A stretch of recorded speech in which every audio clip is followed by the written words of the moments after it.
میں خاص طور پہ اپنی قوم کو اور پاکستان کے جتنے بھی جو ذمہ دار لوگ ہیں، حکمران ہیں یا بااختیار لوگ ہیں، ان کو میں ایک مشورہ دینا چاہتا ہوں کہ جیسے 14 اگست کو یوم آزادی منایا جاتا ہے تو ہم 2 دن سال میں منائیں۔ یہ جو 27ویں شب ہے اس کو باقاعدہ اسی طریقے سے لیں۔ اس یوم آزادی میں تو بہت ساری ہلے گلے بھی ہوتے ہیں۔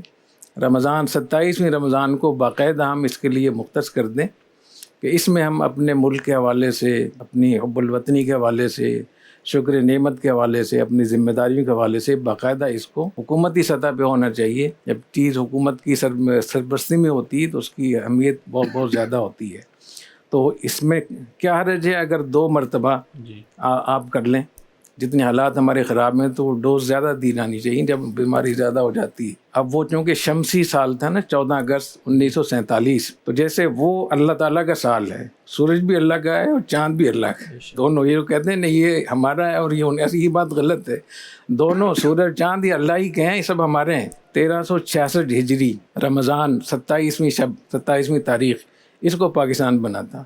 تو جیسے ہم 14 اگست کو ہم مناتے ہیں اور اس کی اہمیت ہوتی ہے، ایسی ہمارے ہاں 27ویں رمضان کو بھی اہمیت دینی چاہیے۔